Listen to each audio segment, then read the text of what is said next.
नमस्कार किसान भाइयों, आपका प्रेम खेती एंड भक्ति चैनल पर आपका स्वागत है।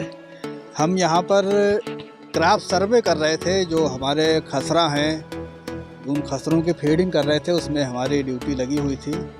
और यहाँ पर ये जनपद शाहजहाँपुर में ग्राम पंचायत पड़ती है जपनापुर तो है ना ग्राम पंचायत, ये जपनापुर ग्राम पंचायत पड़ती है। वहाँ पे सर्वे कर रहे थे कि जो खेत हैं हमारे, ये जैसे गेहूँ खड़ा हुआ है, इसमें गन्ना का खड़ा हुआ है और गन्ने की इधर बुआई शुरू होने वाली है, तो इसमें फीडिंग चल रही है। यहाँ पर कौन सी फसल कौन से खसरे में खड़ी हुई है और इस समय मौजूदा हालत में क्या है उसमें, या आपने उसमें बाग लगा रखा है, या आपने उसमें है जो बिल्डिंग बना ली है, या आपने वो जगह बेच दी है प्लाटिंग करने के लिए। जैसे यहाँ पर ये खेत है, उसको बेच दिया, उसमें प्लाटिंग करने जा रहे हैं। तो ये सब देखा जा रहा है, सर्वे चल रहा है इसका है, ये पूरे भारत में चल रहा है सर्वे। तो यहाँ पर हम भ्रमण कर रहे थे, जो सर्वे कर रहे थे, तो यहाँ पर हमें एक किसान भाई मिले हैं। क्या नाम है आपका? राम सिंह। आपका गांव कौन सा लगता है? उदियापुर के ये रहने वाले, इसी बगल में गांव पड़ता है एक उदियापुर, और यहाँ के ये रहने वाले हैं।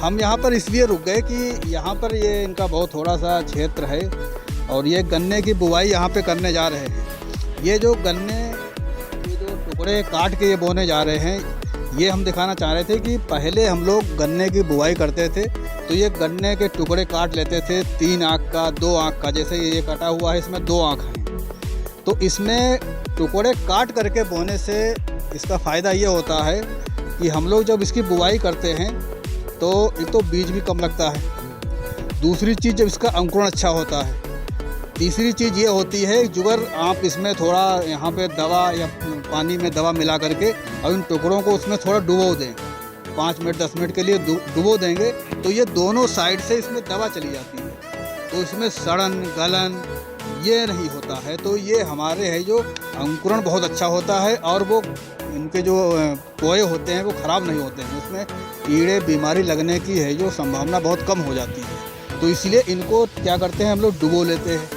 अभी एक और चली है दवा, जो जैसे लाइन से गन्ना हम लोग बो लेते हैं, उसके ऊपर से दवा डाली जाती है, उसका भी स्प्रे कर देते हैं, तब भी है जो उसमें है जो ख़राब नहीं होते हैं। तो ये भी करना चाहिए। तो ऐसे देखो ये गन्ने है जो टुकड़े काट करके इन्होंने पूरे खेत में ये लगा रखा है। देखो इस तरीके से ये बुआई करेंगे। तो ये पहले की प्रथा थी और अब धीरे धीरे नहीं हो पा रहा है, लेकिन जिनके पास थोड़ा बहुत क्षेत्रफल है तो वो कर लेते हैं इससे। और इससे भी एक अच्छा तरीका ये होता है, इसमें एक आँख इसकी निकाल करके, इसकी एक आँख निकाल करके भी आप बुआई कर सकते हैं। तो इसमें बीज और कम लगेगा आपका। बीज का जैसे मटेरियल बच गया तो इसे आप बेच सकते हो आप, तो यहाँ पे काम में आ जाएगा। बाकी एक आँख लगा तो भाई जमेगा तो इसका आँख ही जमेगी भाई, यही तो है इसका काम का, बाकी सब बेकार ही है। तो इससे है जो इसमें हमारी बचत बहुत हो जाती है। और एक आँख जो सीधी करके लगाओ तो ये बहुत अच्छा जम के आता है। तो इस तरीके से है जो इसकी बुआई की जाती है। और यहाँ पर इनका जो जगह है, यहाँ शायद कोई वाहन आने की संभावना भी नहीं है, रास्ता सब बंद कर रखी है। यहाँ पर चगरो टुकरो ढाई नहीं कुछ, तो ये सब रास्ताएं बंद हुई हैं। तो यहाँ पर ये इसीलिए हमने यहाँ पर एक वीडियो बनाया कि आप भी लोग गन्ने खेती करते हैं, और बहुत से लोग दूर दूर तक के जुड़े हुए हैं जहाँ गन्ने खेती नहीं होती है। देख लीजिए गन्ने खेती इस तरीके की होती है। ये गन्ने की फसल खड़ी हुई है, यहाँ पर ये दिखाओ, ये गन्ने की फसल खड़ी हुई है। ये जम के आती है तो इस तरीके की फसल होती है, और जब बड़ी होती है तो इस तरीके से इसी की छुलाई ढुलाई करके उसके बाद में इसी से अपनी चीनी बनती है। और सबसे काफ़ी मात्रा में चीनी बनती है यहाँ पर, क्योंकि ये उत्तर प्रदेश का जो क्षेत्र आता है, यहाँ पर सबसे ज़्यादा है जो चीनी का काम किया जाता है। यहाँ पर गन्ने की बुआई है जो 80-85% होती है गन्ने की बुआई। बहुत बहुत धन्यवाद, थैंक यू।